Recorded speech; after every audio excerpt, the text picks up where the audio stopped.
Na eurorrexión atlántica Galicia, norte de Portugal, existe unha fronteira invisible, pero máis importante é a raia que separa ambos os dous países da Península Ibérica.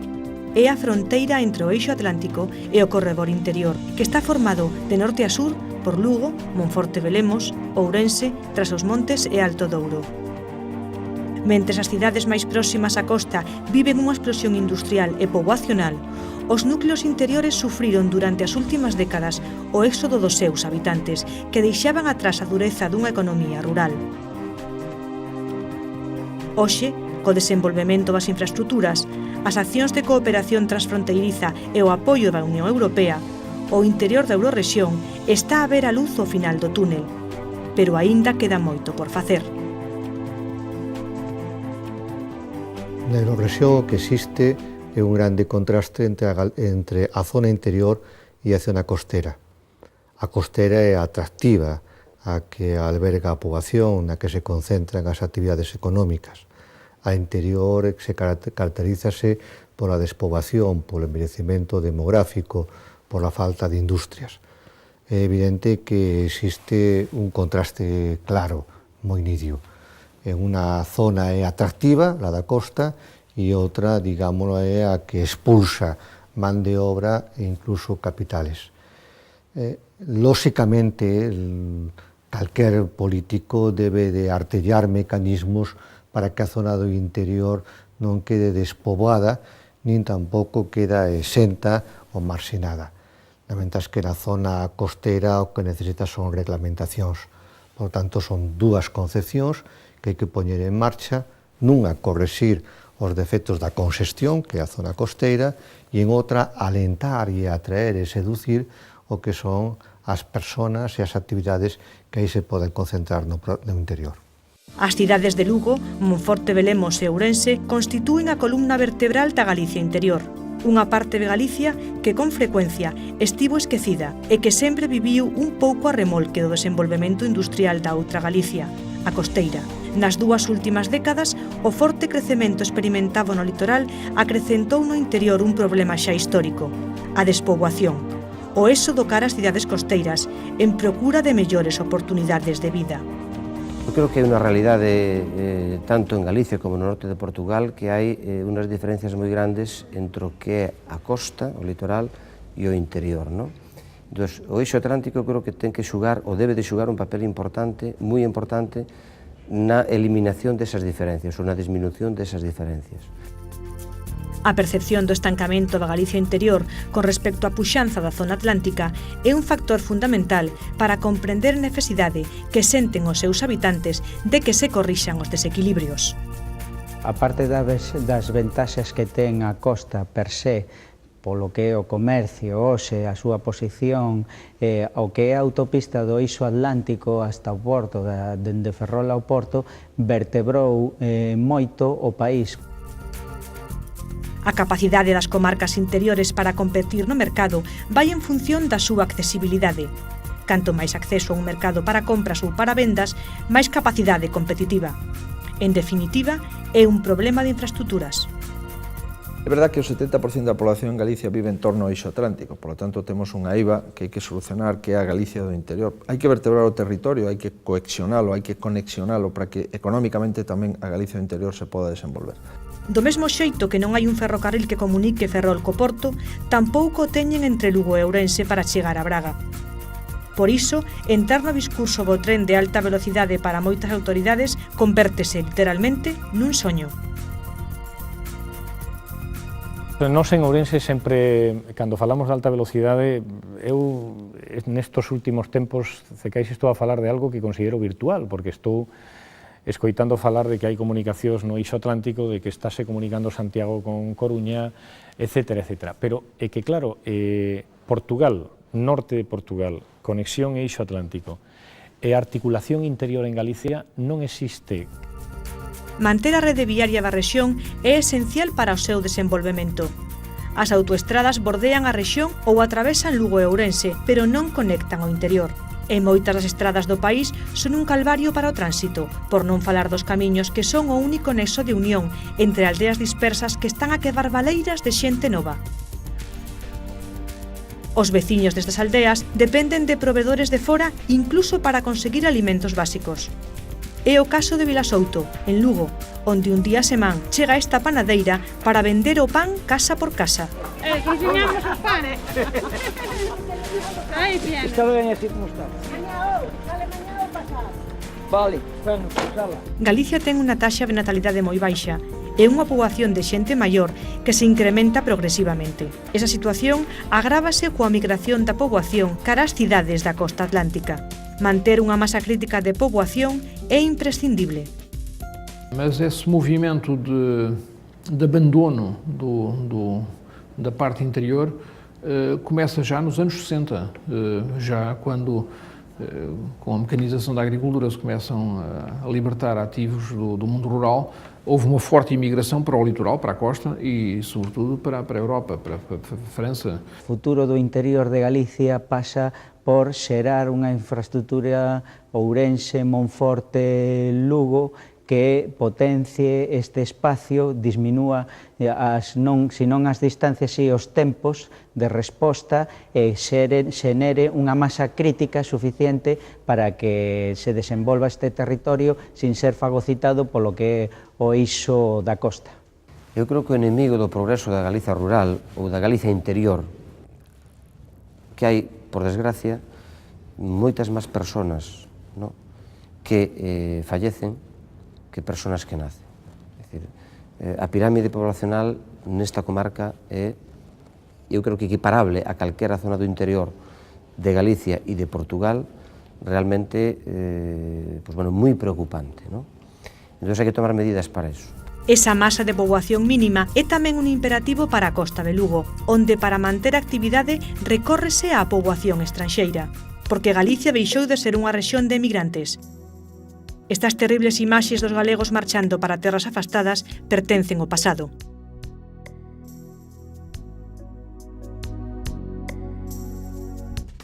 Hoxe é unha das zonas de natalidade máis baixas de Europa e unha de cada 4 persoas supera os 60 anos. Unha renovación xeracional non é suficiente para cubrir a demanda de man de obra, así que Galicia precisa inmigrantes.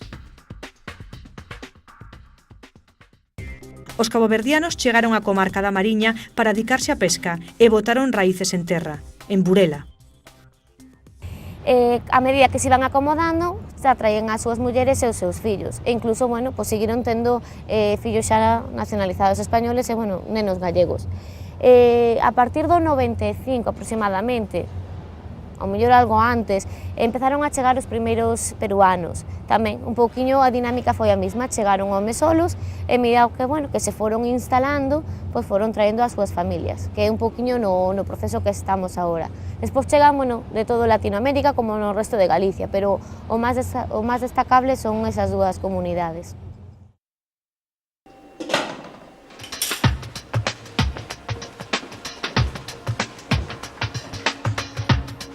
Esta familia peruana chegou a Burela hai un par de anos.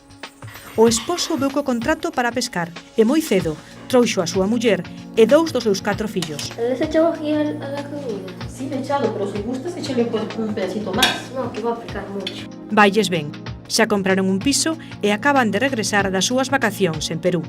Mi esposo está en la mar, ahorita se encuentra en la mar navegando. El espinchero sale a la mar.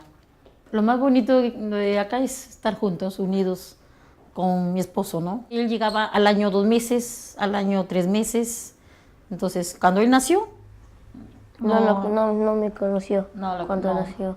Él vino después y así me conoció. Y cuando yo era blanco, pero como mi madre me sacaba mucho de la calle así, a pasear, me sacaba a pasear. Se fue de negro. Y me puse un poco, claro, normal, porque aquí no pueden ser todos blancos. Aquí también tiene que haber negros, latinos, así tienen que haber. Y por eso me puse de este color. Me llamo Chidi, tengo 13 años, mis padres vienen de Nigeria. Me llamo Lucas, tengo 13 años y soy brasileño. Yo me llamo Cristian, tengo 14 años, soy de Ecuador. Me llamo Mohamed, tengo 13 años. Mi padre es de Siria y mi madre es de Marruecos. He nacido aquí. As aulas galegas reflicten este fluxo migratorio. E agora fanse actividades, pois, por exemplo, con libros que falan do racismo, pois, entras nun colegio e podes ver, pois, xa non solamente o mellor cancións típicas gallegas, ves ao mellor os monumentos máis importantes de Perú ou as comidas de Cabo Verde, e, bueno, todo eso sí que enriquece os nenos.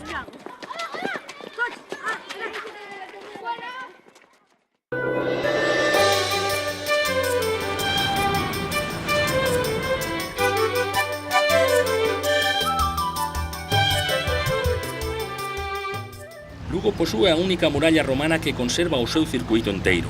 Esta muralla é o símbolo dunha cidade que loita por evitar o éxodo hacia a costa galega, igual que Ourense, igual que Monforte de Lemos. Son capitais do eixo interior que tratan de potenciar a través das mellores comunicacións a súa economía emerxente.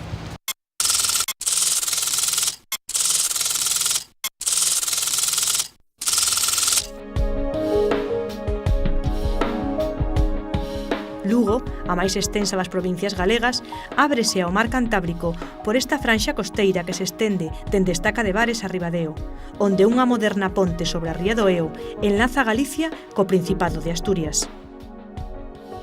A través da autoestrada do Cantábrico, Galicia conéctase con Asturias, Cantabria, País Vasco e Europa. Para que esta eurorrexión sexa máis forte e precisamente se convirta nun potencial no seno da Unión Europea, é necesario atender o desenvolvemento da Galicia Atlántica, o desenvolvemento da eurorrexión atlántica, o Porto Ferrol, pero tamén o desenvolvemento desa Galicia interior que, comenzando en Chaves, ou comenzando en Braganza, si queremos, seguindo por Chaves, Verín, Ourense, Lugo, chegue tamén ata a Mariña. A comarca da Mariña, na costa, é a zona máis desenvolvida de Lugo. Ten un gran peso económico na provincia, xa que xera un 45% do seu produto interior bruto. Aínda que Viveiro sexa a capital da Mariña, Ribadeo é a localidade con mellores infraestruturas de toda a comarca. Ten unha importante función comercial, portuaria e de servizos entre Galicia e o occidente asturiano. Pero, ademais do mar, hai outros importantes recursos na economía de Lugo. A provincia de Lugo é a primeira produtora de leite de Galicia e producimos o 25% do conxunto do leite que se produce en toda España. E logo temos recursos da madeira tamén dentro do sector primario. E desto hai moito que falar, porque se está facendo unha gran política forestal en todo o que é a Mariña Lucense. Hai moi poucos incendios, que non me vai a escoitar un incendiario e que non se lle vai a ocurrir a ir plantar lume á Mariña. E por qué? Porque forma parte o bosque, forma parte do desenvolvemento madereiro e do desenvolvemento económico de moitísimas persoas da Mariña Lucense e da Mariña da Coruña. E, dende logo, o turismo, as súas pouco frecuentadas praias, os seus recónditos montes e as súas festas teñen un especial atractivo.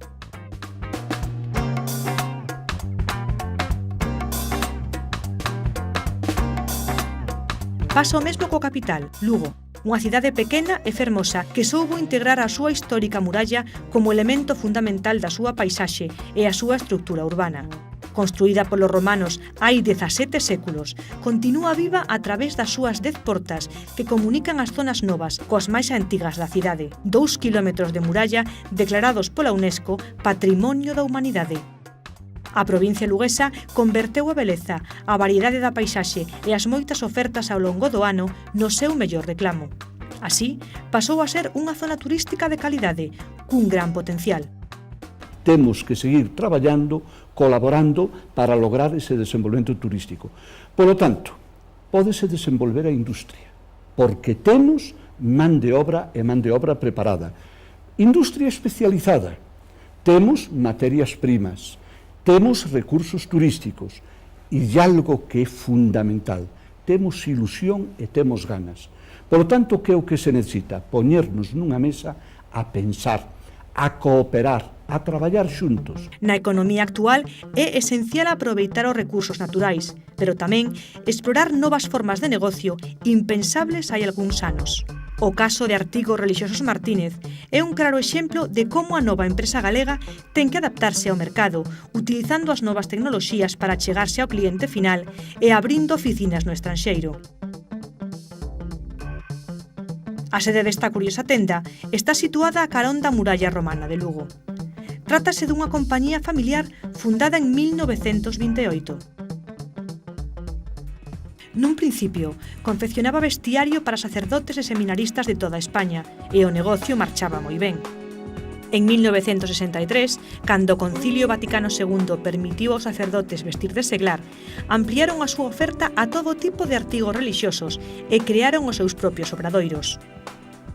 No ano 2000, abriron en internet a primeira tenda virtual do mundo no seu xénero.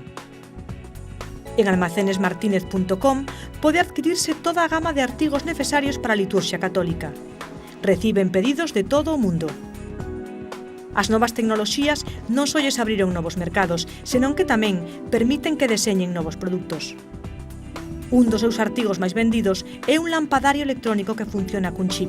Este lampadario substituíu as candeas en case todas as igrexas. A súa primeira incursión comercial fora de España preparouse durante anos e, por fin, en 2004, elixiron Porto para abrir unha sucursal.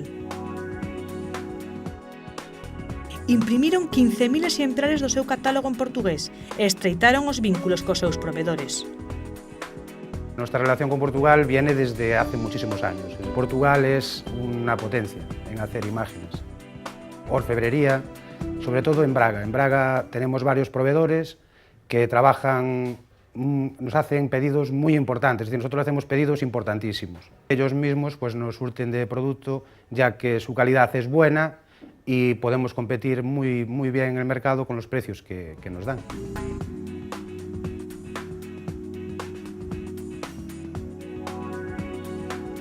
O caso de Artigos Relixiosos Martínez é un bo exemplo do potencial que ofrece a Eurorrexión Atlántica para incentivar as operacións comerciais a ambos os dous lados da fronteira.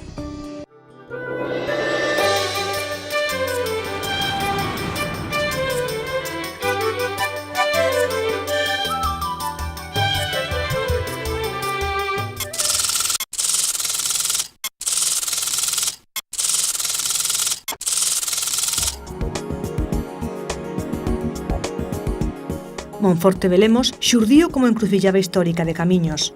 Por aquí chegou a Galicia o primeiro ferrocarril en 1883. O desenvolvemento das principais autovías da rexión fixo que o papel do ferrocarril fose menos importante. Dese modo, pouco a pouco, Monforte de Lemos viu como o tráfico que antes paraba case obrigatoriamente na súa cidade comezaba a pasar sen deterse. É necesario recuperar, en primeiro lugar, a memoria histórica de cada cidade. E nós aquí un pouco o que tratamos é de Monforte de Lemos é unha cidade que nos últimos anos sufriu un declive importante e os esforzos que estamos facendo é un pouco tratar de recuperar esa ilusión. Por decir de alguna maneira, recuperar esa autoestima. Esta cidade quere xogar un papel importante na Eurorrexión como centro estratégico de almacenaxe e distribución de mercadorías. Para iso, está en marcha a construción dunha terminal para centralizar e distribuir mercadorías de toda Galicia e do norte do Portugal para a súa saída ao resto de España e Europa. Na actualidade, a cidade planifica distintas metas e obxectivos para revitalizarse tanto económica como social e culturalmente. Nestas terras álzase o Museo do Colexio do Cardenal de Monforte, coñecido como o Escorial Galego, que garda entre as súas paredes dúas obras do Greco. Outro dos reclamos turísticos de Monforte é o seu castelo, cun mosteiro que se restaurou e agora é un parador.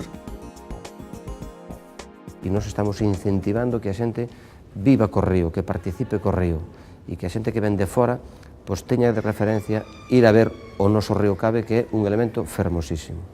E o Monte de San Vicente. O Monte de San Vicente xa é o máis alto de Monforte. Entres por onde entres a Monforte, o primeiro que se ve é o monte, ca súa torre de homenaxe e o parador, ca súa iglesia. É unha maneira de respetar o río, de respetar a naturaleza e de respetar o noso povo, que eu creo que é o máis importante. Un bo exemplo de como pode renovarse o sector primario para xerar prosperidade dentro dun desenvolvemento sostible é a Ribeira Sacra, unha rexión enmarcada polos canóns do Sil e o Miño nas provincias de Ourense e Lugo. Unha espectacular combinación de accidentes xeográficos e rico patrimonio cultural dan forma a un dos destinos turísticos máis interesantes do interior de Galicia. As irmandades de gandeiros e agricultores apostaron por potenciar o medio rural no seu conxunto, paisaxe, cultura, economía e ocupación do hábitat, sempre dentro dos parámetros do desenvolvemento sostible. Os cultivos ecolóxicos están a expandirse buscando os mercados de Europa do Norte, onde existe unha forte demanda destes produtos. E os seus viños están avaliados con denominación de orixe e gozan de reputación internacional.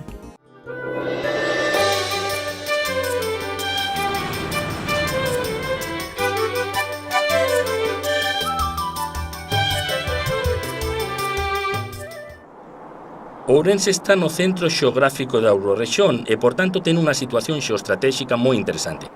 Aínda que os indicadores económicos da provincia sexan preocupantes nestes intres, a chegada do AVE e as autoestradas poden mellorar sensiblemente esta situación.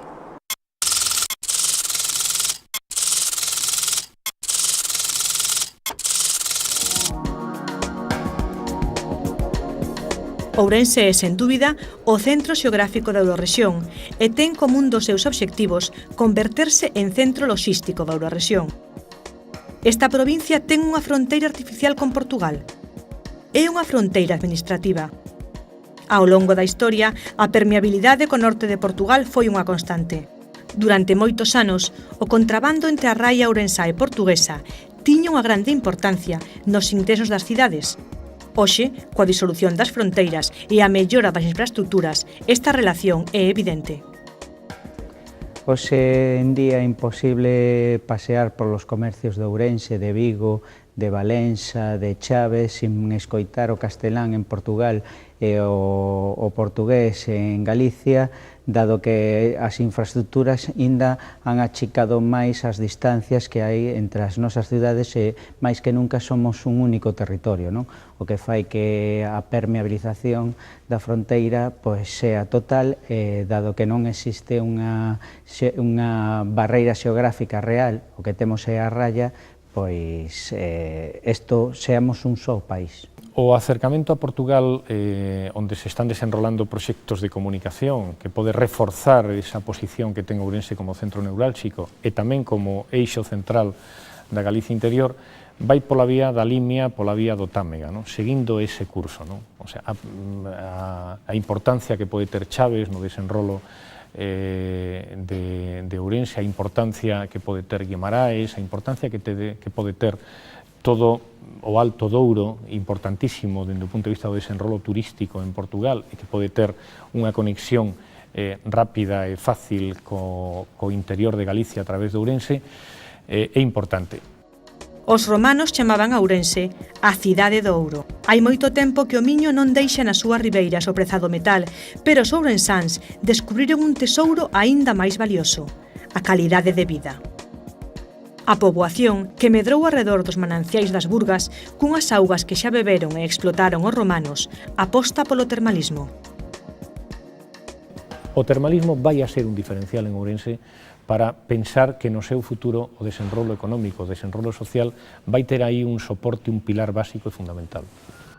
As termas de Chavasqueira, na beira do río, xorden dun manancial que subministra caudal a unhas piscinas en cascada con temperaturas arredor dos 40 graus. O conxunto arquitectónico inspírase nun templo zen xaponés. O termalismo lúdico preventivo combina ocio e saúde. As súas augas recoméndanse no tratamento da reuma, artrite ou asma e para mellorar o funcionamento dos aparatos respiratorio e digestivo. A potenciación do turismo termal en Ourense é un exemplo de por onde vai o actual desenvolvemento das cidades. Nun mundo cada vez máis competitivo, trátase de buscar ideas innovadoras que permitan sacar partido a sectores que aínda teñen marxe de crecimento, como neste caso o turismo. Para o beneficio dos turistas e, por riba de todo, dos seus veciños, Ourense embarcouse dende hai tempo nun ambicioso proxecto urbanístico. A recuperación do casco antigo é xa unha realidade. Pasear polas rúas e prazas, descubrir arquitectura modernista e perderse polas canellas converteuse nun dos atractivos turísticos da cidade.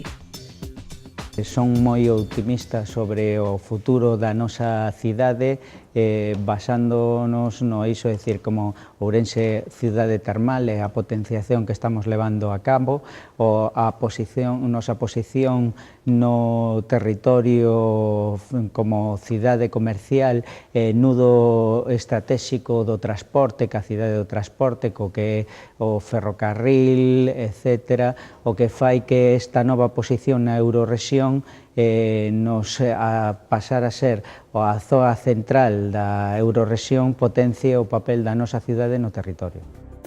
Ourense Industrial quere romper os tópicos de zona deprimida. Aínda que carece de poboación, achega o 14% de empresas industriais de Galicia como téxtil, alimentación, lousa, construción e automoción. Os empresarios lusos e ourensáns teñen claro que a cooperación é a única vía para a competitividade. Na cuestión de Portugal hai unha visión que nos sustentamos desde a Confederación, que xa non é tanto dos intercambios que fagamos entre nós, que estuvemos separados nas décadas pasadas con unha fronteira que era produto de cuestións históricas máis de xeográficas ou etnográficas, non é tanto do que, repito, do que vendamos, do que nos vendamos entre nós, senón en facer proxectos común. Manter o ecosistema tan danado polos lumes forestais exixe un compromiso de toda a sociedade que inclúa os responsables das industrias extractivas. Es nuestra preocupación por el medio ambiente y por la sostenibilidad de los recursos naturales. Eso yo creo que lo llevamos en la familia, incluso somos socios, uno de los miembros de organizaciones ecologistas, porque lo sentimos y lo pensamos así, no porque sea algo que esté de moda o que llevamos mucho, lo pensamos así y claro, hemos sido de los primeros en trasladarlo al mundo empresarial. Algúns empresarios, como é o caso de Enrique Rodríguez, non atopan metros cadrados para ampliar os seus negocios, que, non obstante, están a gañar mercados. Hoy por hoy somos de las empresas punteras de España en la fabricación de UVs. Las UVs hoy y los vehículos de esos con más tecnología son los que se hacen en Ourense. Y eso pues poquito a poco se nos va reconociendo a nivel nacional. A solución ao problema do solo industrial pasa polos polígonos industriais e os parques tecnolóxicos como o de Ourense. O Parque Tecnolóxico de Galicia está situado na provincia de Ourense, en San Cibrao das Viñas. A función deste parque é o fomento da investigación, o desenvolvemento e a innovación na comunidade, pero tamén é unha incubadora de novos proxectos e de emprendedores que inician a súa actividade. O Parque Tecnolóxico é unha aposta identificada e concreta e específica, pero aparte diso, Ourense non ten a conflictividade laboral que pode ter Vigo, eso tamén é un elemento que se analiza a hora de buscar unha implantación, e debido a esas comunicacións e debido a isto que estou dicindo, pois hai empresas que analizan hoxe a idoneidade da súa implantación e Ourense pode competir neste momento con Vigo. Entre os sectores do parque destacan a agroindustria, a loxística, as telecomunicacións e o téxtil, como é o caso de Roberto Berino. En Galicia somos un país novo, un país xoven, unha xente que quere evidenciar as súas capacidades de facer, as súas capacidades de non ter que marcharse de novo de Galicia para demostrar o que Galicia é capaz, e eu creo que esa enerxía, esa predisposición a facelo desde Galicia en lugar de fora, puxo en relieve un potencial que sempre se caracterizou por os galegos na diáspora, pero que non se podía facer no propio país.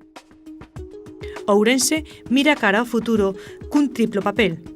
Por un lado, como cidade importante e referente no conxunto da rexión galega. Por outro, como nexo de unión coa zona interior do norte de Portugal, do que antes estaba separado por unha fronteira. E, en terceiro lugar, como enclave empresarial, o considerarse Ourense, coas súas industrias e co Parque Tecnolóxico de Galicia, como extremo do elo de desenvolvemento que chega dende Vigo. O fundamental é criar um emprego de serviços para que seja possível manter as populações no sítio onde viveram e onde desejam viver. O que significa que tem que haver uma uma nova preocupação de estabelecer uma boa relação das pessoas que vivem em espaço rural com as novas atividades económicas, especialmente aquelas que estão ligadas ao turismo. Os políticos do interior da Eurorrexión, dende Lugo a Vilarreal, pasando por Monforte, Ourense, Chaves e Bragança, manteñen a súa esperanza en que se corrixan os desequilibrios entre costa e interior. E para iso, coinciden en que o instrumento do eixo interior, que agrupa 18 cidades do norte do Portugal e Galicia, sexa eficaz para logralo. Son dos convencidos que se o eixo atlántico non estuvera creado, habería que crealo. Porque é necesario que nesta Europa que está crecendo hacia o leste, e polo tanto cada vez somos máis periferia, é necesaria unha Eurorrexión forte que confíe en si mesma, que confíen as persoas que viven nesta Eurorrexión e que confíen nas súas posibilidades. Por ser unha Eurorrexión que conte no desenvolvemento desa Europa unida ca que soñamos todos.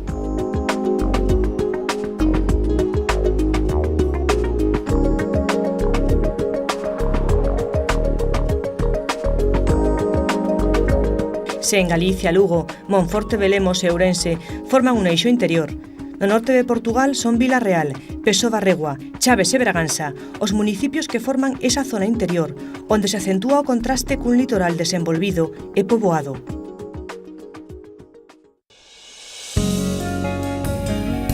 Detrás do Marao nace o reino maravilloso do escritor Miguel Torga.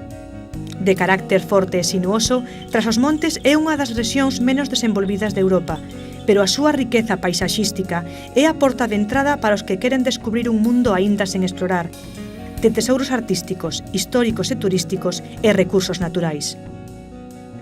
Para os que viven, traballan e pensan nesta rexión, nestas características está o futuro de Trás-os-Montes. Toda a gente reconhece que existem potencialidades, só que depois, quando chegamos à sua concretização, há coisas que vão sendo adiadas e que não deveriam ser mais, para que se possam fixar as pessoas, fixar empresários e tornar toda esta região um pouco mais desenvolvida e mais cativante para quem a visita. Vilarreal, Bragança, Chaves e Peso Barregua son as cidades do nordeste portugués que pertencen á Asociación Eixo Atlántico e que queren potenciar unha rexión que vive o grave problema da despoboación. A desertificação acontece porque não há desenvolvimento, porque de facto o desenvolvimento acontece mais no litoral, porque naturalmente as pessoas que se formam não encontram no interior a forma de poderem aqui fixar-se, de aqui viver. Continua a ser considerada ainda como um espaço, uma espécie, um espaço de ninguém, quando realmente se trata de um espaço de oportunidade, um espaço de interface nas políticas de cooperação a nível económico, a nível político. Portanto, é um espaço de interface e um espaço de oportunidade. Apesar dos últimos 3 quadros comunitários que trouxeram para o país recursos financeiros significativos e com os quais se devia ter procurado maior coesão a nível social, a nível económico, a nível territorial, esbatendo assimetrias, pelo contrário, elas acentuaram-se. Unha solución común a todos estes municipios é a aposta polo turismo. Sexa o enoturismo do Douro, o termalismo de Chaves ou o turismo rural de Bragança, todos descubriron un filón importante para o desenvolvemento económico e social.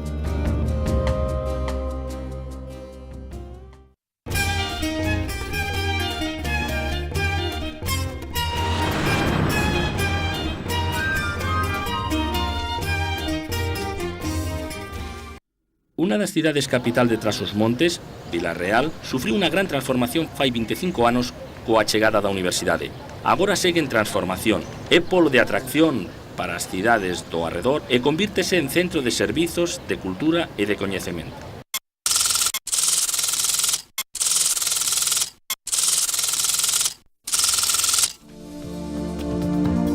Considerada a capital de Trás-os-Montes, Vilarreal é unha cidade con case 16.000 habitantes que nas últimas décadas sufriu algunhas alteracións importantes. A súa xeografía, na encrucillada de 2 vías de comunicación, a estrada Porto Bragança e a autoestrada Viseu-Chaves fan desta cidade unha porta de entrada para o litoral portugués e tamén para a Europa. Estes 20 anos, Vila Real cresceu, Vila Real desenvolveu-se, mas, sobretudo, Vila Real tornou-se uma cidade mais moderna, mais agradável para os seus residentes, nomeadamente porque, entretanto, neste período de 15 anos, surge aqui um elemento novo que é fundamental para o seu desenvolvimento, que é a Universidade. A Universidade de Trás-os-Montes e Alto Douro. É hoje uma cidade de média dimensão que consegue ser, de facto, também, em contrapartida ou paralelamente, um polo de atração, constituir-se como um polo de atração para um conjunto de cidades vizinhas, o que lhe dá, digamos, eu diria nos últimos 4, 5, 6 anos, até por força do aparecimento de outras infraestruturas, incluindo este teatro, um cosmopolitismo que, de facto, não tinha, se recuarmos 10, 20, 30 anos. Culturalmente, Vila Real renaceu. O Teatro de Vila Real xorde dentro dunha rede de teatros idealizada nos anos 90 por quen era entón ministro de Cultura. Dende que abrira, o 19 de marzo de 2004, este espazo creou unha programación frenética e é a sala de espectáculos do país coa máis alta taxa de ocupación anual, preto de 89%. Nós temos, desde que abrimos, uma média superior a um espetáculo por dia apresentados aqui na nossa casa. Isto pode parecer secundário, mas o quantitativo, não só o qualitativo, o quantitativo numa região como esta é verdadeiramente revolucionário. O fundamental, do meu ponto de vista, quando se investe numa casa de espetáculos como esta, numa região como esta, que, como sabem, é uma região periférica, apesar de tudo, em termos nacionais, o que é importante para as pessoas é saber que, a partir de um determinado momento, aberta a sua casa de espetáculos, tem oferta todos os dias. Pero se en termos culturais é unha cidade en transformación, no que respecta ao sector industrial, hoxe Vila Real presenta aínda algunhas dificultades para a creación de empresas e, en consecuencia, para a fixación da poboación na rexión. O tecido empresarial do distrito de Vila Real caracterízase por falta de man de obra cualificada e polo tamaño reducido das súas preto de 19.000 empresas, que presentan algunhas dificultades en adaptarse á nova economía de mercado. En Vila Real, o 85% das empresas teñen menos de 10 traballadores. Co obxectivo de promocionar as empresas e os produtos da rexión, Nervir naceu en 1989. Unha das funcións desta asociación de empresarios é crear condicións para o desenvolvemento das empresas do distrito, dando á formación unha atención especial. Tem todo um gabinete de apoio há próprias empresas também na feitura de projetos, de candidatura a vários fundos comunitários e não só.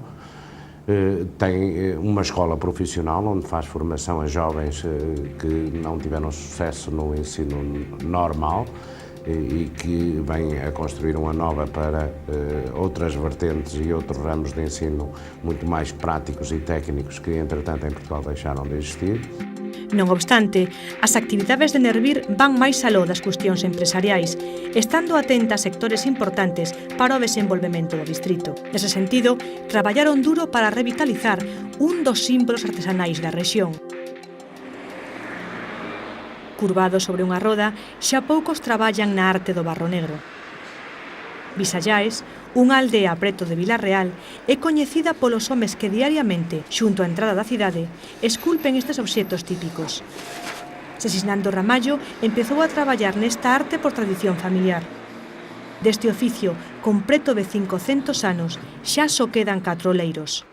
Unha tradición muito grande, que éramos 60, andámos nas feiras de rego a vender os panelinhos, que era as peças que havia de comer, não havia mais nada, para todo, corrimos esta zona toda. Pronto, foi acabando, ficamos só 3 ou 4. Parece muito simples, mas é difícil, já há pessoas que têm tanto para aprender, mas isto é uma arte, tem que se aprender dos 9, 10 anos, é que se dão na coisa para aprender, na maneira de aprender. Portanto, passou desta idade, eu também tinha pequeno, o meu pai pagava a muitos artistas para fazer louça, para vender, e eu estava ali a ver como eles faziam. E depois fui vendo, o meu pai disse, vai aprendendo, claro, quero ser. Bom, assim aprendi. Primeiro, havia mais fome. Agora, o jogo de bola, isto ninguém quer, ninguém olha para isto. Com respeito a financiamentos, nada, isso nada. Daí nada, não, daí eles não... E depois fizemos aqueles barraquitos, mas são muito pequeninos. Até vieram lá uns senhores, engenheiros, perguntar se estamos bem. Vamos andando. Eu nem queria lá estar. Gostava de deixar isto também a um rapaz, um neto ou qualquer coisa. Mas eles não querem. O que é de fazer a minha vida? Vou andando por aqui enquanto puder. Eu gosto disto, eu gostar, gosto. Já gostei mais que a pessoa agora está mais velha, mas...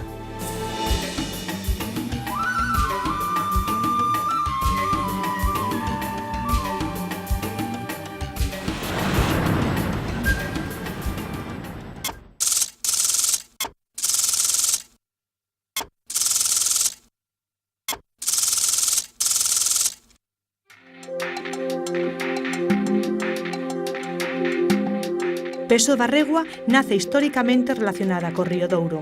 Esa relación embrionaria fai deste concello de 22.000 habitantes un espazo onde se vive a tradición da cultura do viñedo e do viño. É uma cidade, no fundo, que se suporta no comércio, nos serviços e que, acima de tudo, vive, em termos económicos, dependendo da nossa monocultura, da vinha. A gran aposta desta cidade para o futuro é o turismo. Peso da Regua, como centro económico do Douro, pretende aproveitar as potencialidades que esta rexión pode ofrecer aos visitantes para captar non só investimento, senón tamén recoñecemento internacional. É naturalmente uma cidade neste momento pequena, mas é uma cidade que, apesar de tudo, é conhecida por todo Portugal. E, portanto, como cidade muito conhecida, ela vai, de certeza, no próximo período de tempo, porque o turismo vai ter que ser uma realidade nesta região, já começa a ser, terá que se afirmar e Peso da Régua terá que estar no centro dessa afirmação. Para iso falta aínda solucionar algunhas cuestións fundamentais. Unha delas é a do urbanismo, un problema á hora de atraer turistas para a cidade, xa que Peso da Regua tivera un crecemento algo irregular. A Régua tem, de facto, em termos urbanísticos, situações que não são as mais desejáveis. É necessário reorganizar ou organizar de uma outra forma o planeamento urbano desta cidade. Porque eu entendo que o sucesso de uma região está inteiramente ligado à capacidade de dinamismo, à capacidade de atratividade que os núcleos urbanos, as cidades, têm em cada uma destas regiões.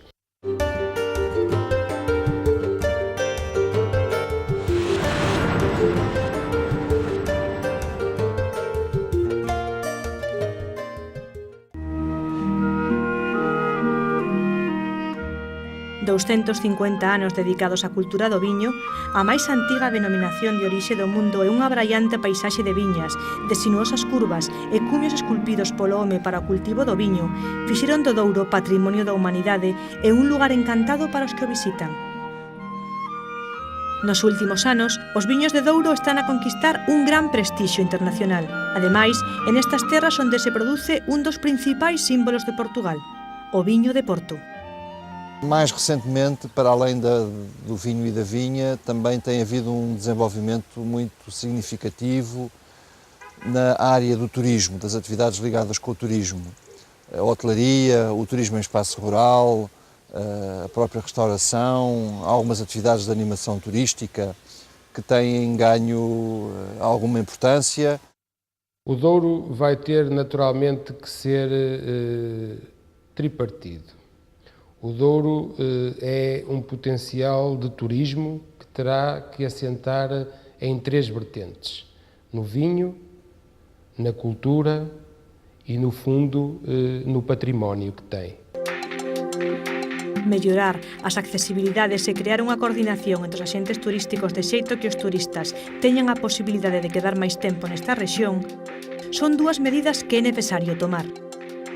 Ademais, para acabar o desenvolvemento sustentado que se pretende, o Douro ten que superar outras carencias en sectores importantes. Há um trabalho a fazer no sentido da própria renovação espaços urbanos, das aldeias, das vilas, das cidades, um espaço de renovação que fundamentalmente qualifique o território, que qualifique estes núcleos urbanos. Há trabalho a fazer no sentido de aumentar a qualidade de vida do Douro em diferentes dimensões, na área da educação, na área da saúde. Há um trabalho enorme também a fazer no próprio domínio da dinamização económica de todo um conjunto de atividades ligadas ao artesanato, ligadas ao próprio vinho, o enoturismo, o desenvolvimento do enoturismo.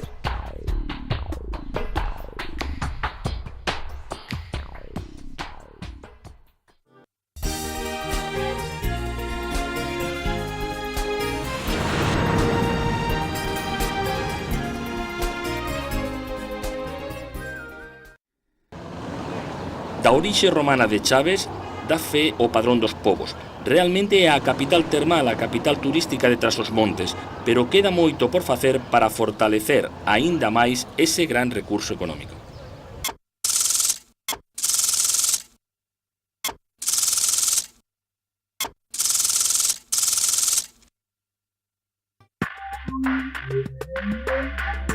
Aquaflavia é o nome romano de Chaves, a capital termal do país.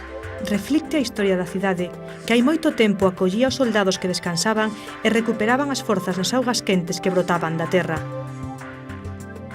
Hoxe, Chaves é a capital hosteleira de Trás-os-Montes.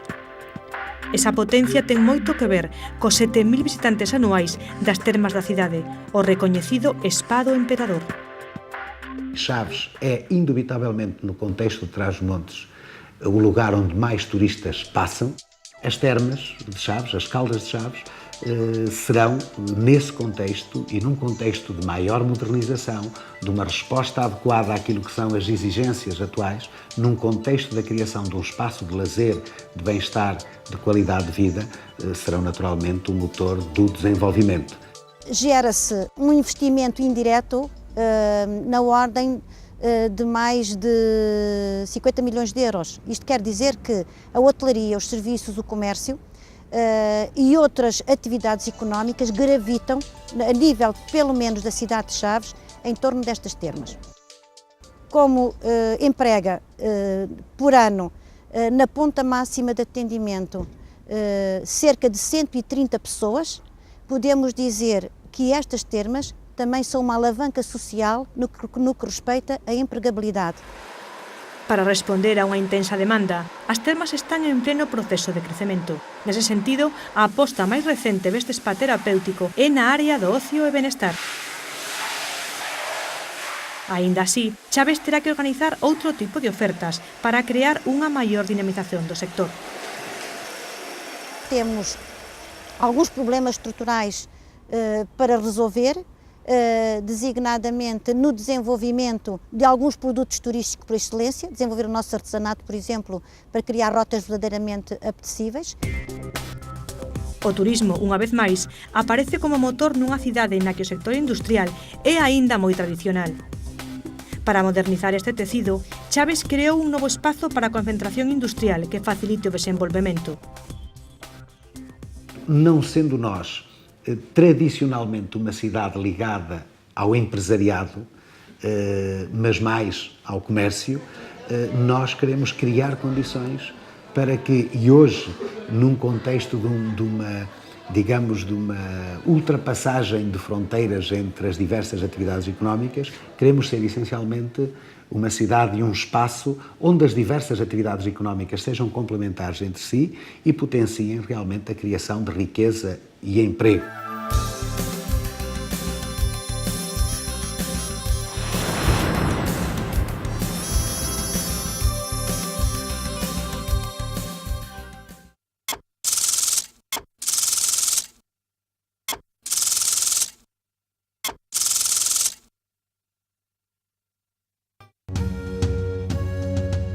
Bragança é a capital da Terra Fría Transmontana, a rexión máis despoboada e illada de Portugal.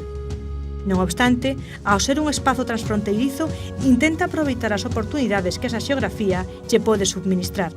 Depois as cidades não podem desenhar as suas políticas de desenvolvimento sem se inserirem em redes, um trabalho mais estruturado, mais qualificado, mais inteligente.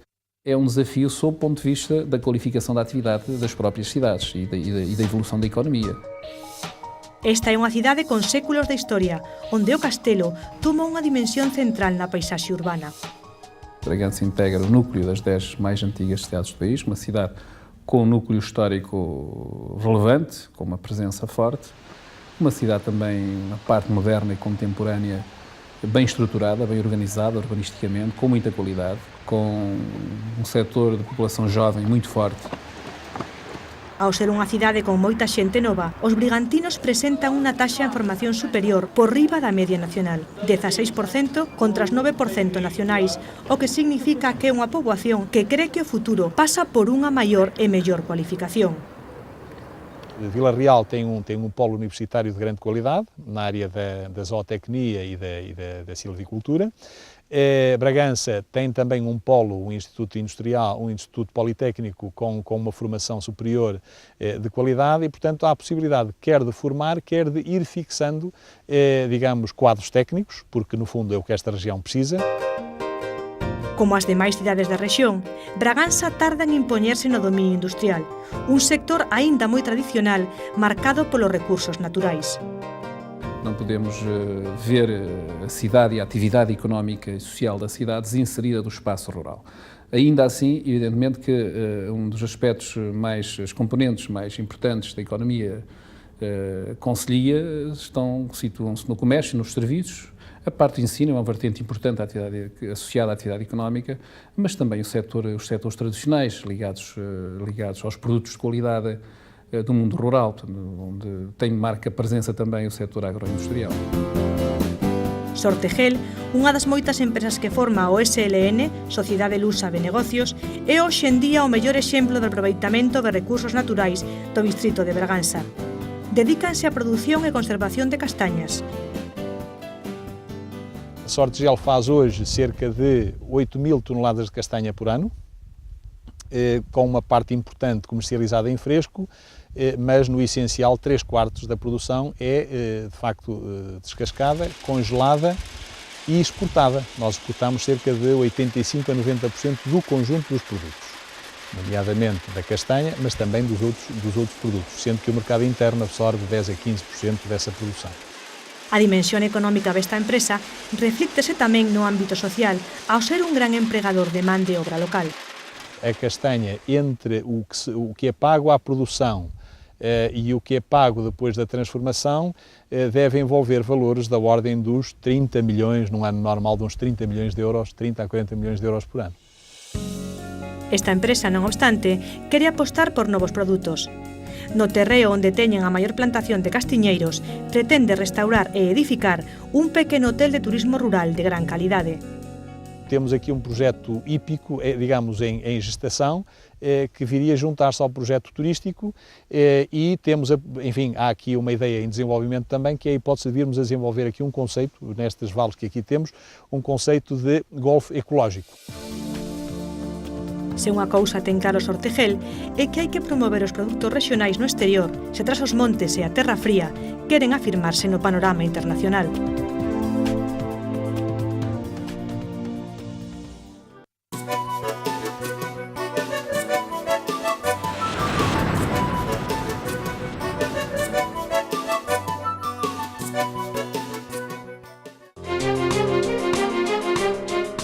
Os montes é unha rexión que deposita moita esperanza no eixo atlántico. Os axentes políticos, sociais, industriais e culturais veno como unha oportunidade de afirmar unha rexión que moitas veces ten dificultades en facer oír a súa voz. Representa mais uma oportunidade e mais um espaço de reflexão, de debate, de afirmação e, sobretudo, de procura conjunta de soluções para os problemas e para o desenvolvimento que queremos para o Noroeste Peninsular. Nós somos aqui no distrito de Vila Real e Bragança, somos 450 mil almas, nós não contamos para o Totobola, sabe? Quando se está a disputar uma eleição nacional, seja para o Governo, seja para a Presidente da República, seja para o que for, quando falta o resultado de Trás-os-Montes e Alto Douro, a malta diz, isto já não altera coisa nenhuma. Portanto, é a força dos votos, muitas vezes, que leva os políticos a dar menos atenção àquilo que precisa de mais atenção. Por proximidade, Galicia é un mercado preferente para os negocios, pero tamén para a promoción dos produtos desta rexión. Non obstante, esa relación non acaba de estar totalmente definida do lado portugués. De algum modo, a administração pública pode estimular, corrigir, mas essa ação é uma ação mais do domínio privado.